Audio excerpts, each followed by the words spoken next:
China, Sulawesi, dan Australia. Ratusan tahun lalu tiga wilayah ini tuh terhubung oleh satu komoditas yang mungkin tidak kita duga-duga. Apakah itu?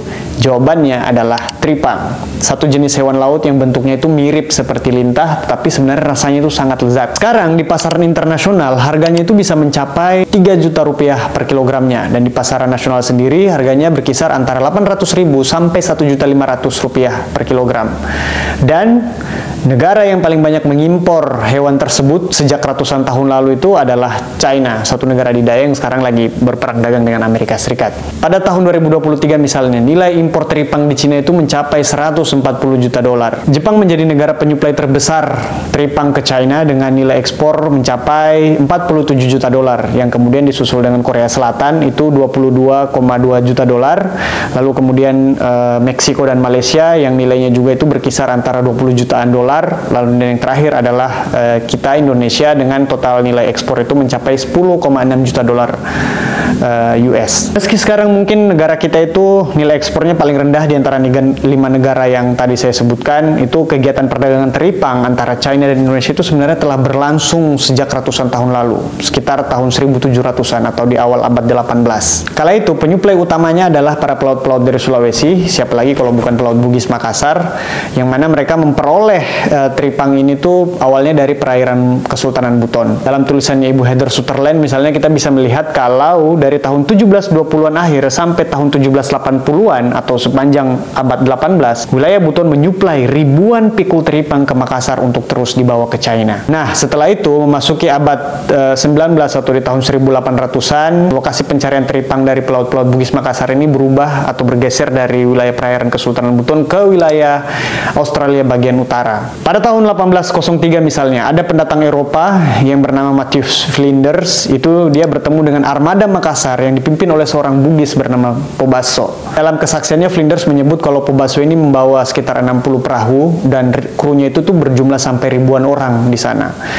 Ketika dia bertanya-tanya atau mewawancarai Pobasso melalui seorang awak kapal yang mampu berbahasa Melayu, itu dikatakan kalau Pobasso mengaku perahu-perahu itu tuh merupakan milik Raja Bone yang ada di Sulawesi Selatan. Di sana para pencari teripang dari Bugis Makassar ini tentu berinteraksi dengan orang-orang aborigin yang ada di Australia Utara. Dan ada kemungkinan kalau salah satu penyebab dari damainya persentuhan antara para pelaut Bugis Makassar dengan orang-orang aborigin itu adalah karena orang aborigin tidak punya bayangan atau konsep dasar tentang kegunaan teripang, baik itu sebagai salah satu elemen penting bagi perdagangan maupun sebagai hewan yang dapat mereka konsumsi gitu. Karena barulah dengan perjumpaan dengan pendatang-pendatang dari Sulawesi ini, orang aborigin itu mulai mengenal nilai hewan teripang ini sebagai satu komoditas yang dapat mereka pertukarkan. Orang-orang aborigin ini mulai terlibat dalam industri ini dengan sering menawarkan bantuan mereka terhadap para pelaut Sulawesi ini untuk mengumpulkan teripang-teripang di sekitar wilayah mereka, terutama oleh orang-orang Yolngu, aborigin utara, dan juga orang-orang Yanyua di Teluk Carpentaria.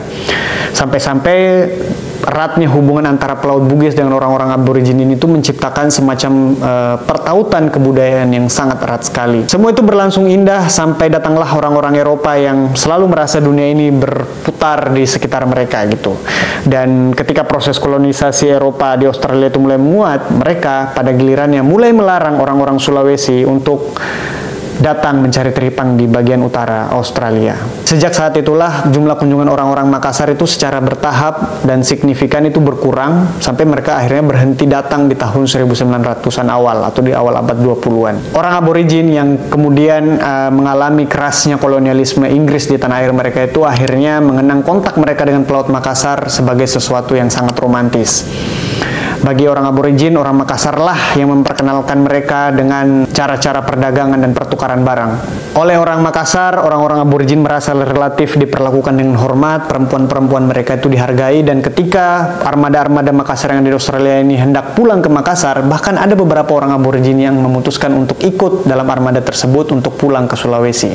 Bahkan setiba di Sulawesi, mereka menikah dengan wanita setempat dan memiliki anak kemudian di tanah Daeng tersebut. Makanya kisah perjumpaan kakek nenek mereka dengan orang-orang Makassar itu akhirnya direkam dalam berbagai tradisi lisan. Orang Aborigin, baik subsuku Yolngu maupun orang-orang Yanyua yang ada di Teluk Carpenter tadi. Ketika mempelajari sejarah pencarian teripang yang menautkan antara Cina dan Sulawesi dengan Australia ini, saya itu menjadi sangat penasaran. Seperti ada gejala NPD atau Narcissistic Personality Disorder yang kayaknya itu mencekam sangat kuat di dalam benak para kolonialis Eropa pada masa itu. Bayangkan mereka itu datang ke Australia dari suatu negeri yang antah berantah di jauh sana di utara, lalu merasa bahwa tanah ini tuh tidak punya penghuni dan tidak dimiliki oleh siapapun, dan serta-merta mengklaim itu sebagai milik mereka sendiri. Dan dengan demikian mereka merasa berhak untuk melarang orang-orang Sulawesi untuk mencari teripang di sana. Setelah para pelaut Makassar ini mulai berhenti mengunjungi Australia Utara untuk mencari teripang, industri pengolahan teripang itu tuh akhirnya diambil alih oleh orang Eropa ini juga gitu kan.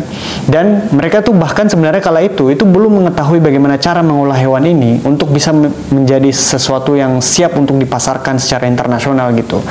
Ilmu tersebut baru mereka peroleh dari orang-orang Aborigin yang sebelumnya belajar dari para pelaut Bugis Makassar. Makanya ketika mempelajari sejarah ini dan kita melihat bagaimana gelagat orang Eropa yang merasa sok kuasa dengan ide-ide kolonialisme mereka itu, kita mestinya tidak begitu heran ketika misalnya belakangan melihat Trump, Presiden Amerika, yang merasa berhak untuk bilang bahwa sistem pembayaran QRIS di Indonesia itu tuh merupakan suatu bug dalam sistem perdagangan dunia. Simply karena kemandirian kita itu tidak menguntungkan mereka. Mereka tuh ingin menguasai semuanya gitu kan.